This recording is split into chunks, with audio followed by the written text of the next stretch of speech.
there, band. There are times that I'm just going to make it more work for myself. You can do the same by adding a round band on. Okay, let's get started with our stretches. So osteoporosis, you would reach towards toes here. Hey Pam, we're just starting with that initial reach.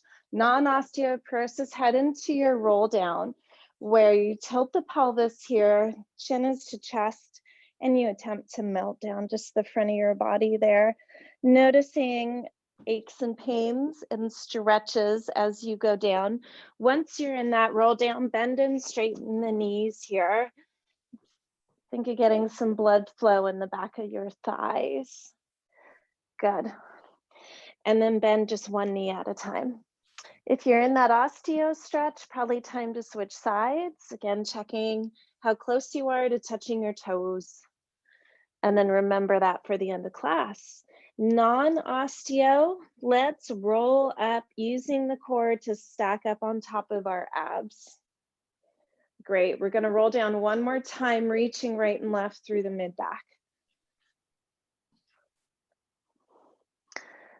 Right and left going up as well.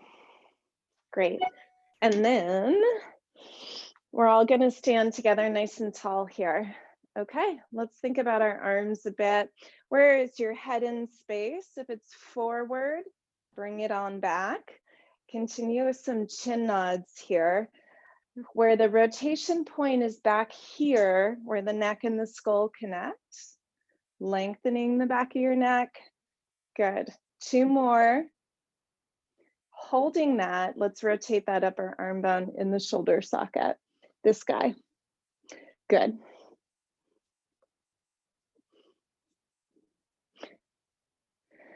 And then as the palms turn to face the sides of the room, try and squeeze and activate in the back of your rotator cuff there.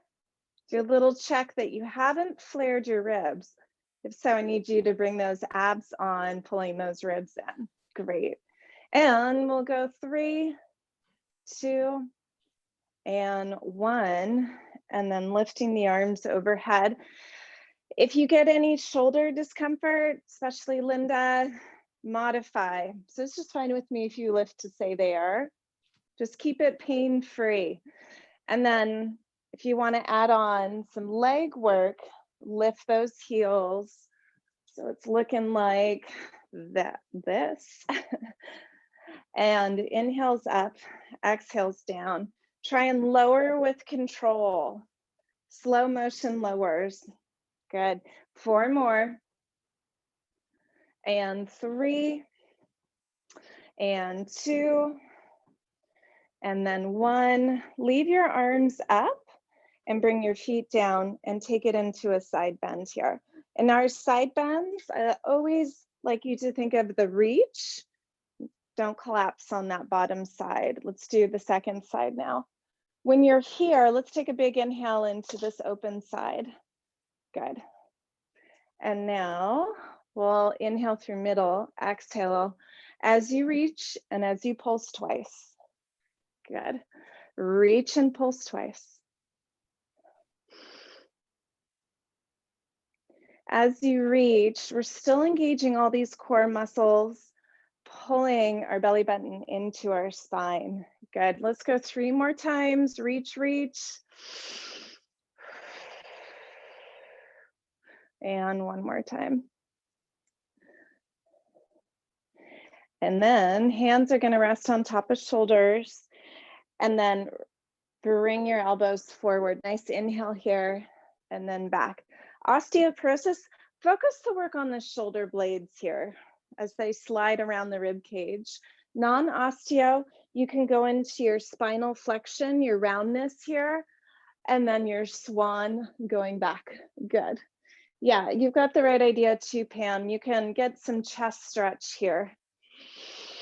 Just make sure you're not condensing your low back. You don't want any low back feedback in that moment.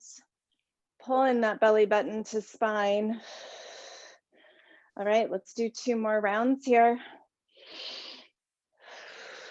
In 1 more round. Good. And then next up is your twist. The hips stay facing forward. They're pretty stationary. That's it, Linda. Exhale, pulse twice. Inhale through middle. Good.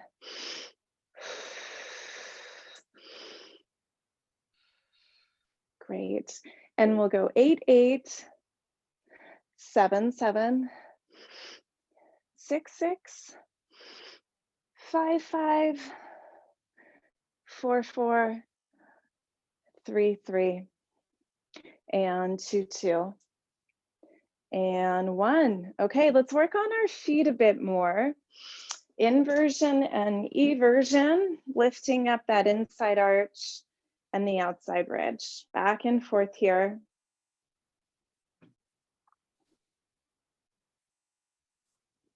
Great.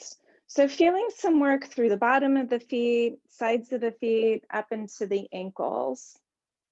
You might even feel some higher up muscle chains kick on. And then try and keep looking up, keeping the weight of your head over your shoulders and over your hips.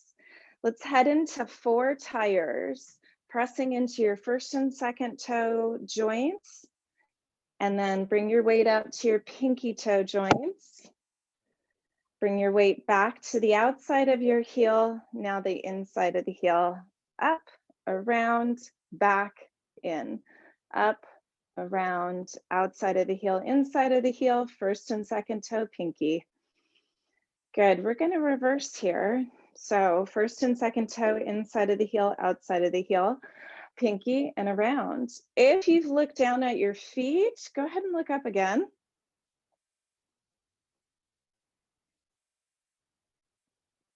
Good, one more time. And then I'm gonna have you step out to shoulder distance apart. Make sure your shoulders are over your feet and turn the toes out. And then these are your second position plies here. We're bending the knees and straightening. Good. You wanna keep your pelvis in neutral here. And then do look down, check that your kneecaps bend in line with your first and second toes. Good. And then back to looking up again. We're gonna pause in our plie here. Good. Always feel free to hold on to something here. Now lift that right heel, just your kitten heel here. So don't walk into the toes, just a little lift.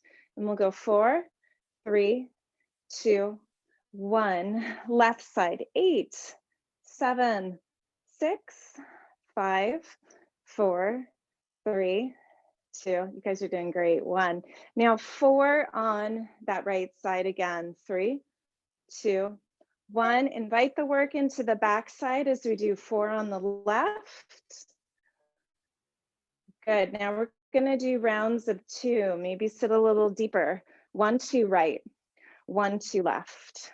Singles now. 1 and 1. Keep going. 6, 5, 4, 3, 2, and 1. And then straighten on up. Slide the heels together. This is just called first position. We're going to slide out to the right, bend the knees, and slide in. Good. I still want you to work on great alignment, hip bones, kneecaps, first and second toes. Good. Let's do 2 more here to the right. Good. And then make sure you adjust yourself that you can go left. Same exercise here. Good. Getting the blood pumping. You want to endeavor that the hip bones stay level so that you don't hip hike either way. Okay. And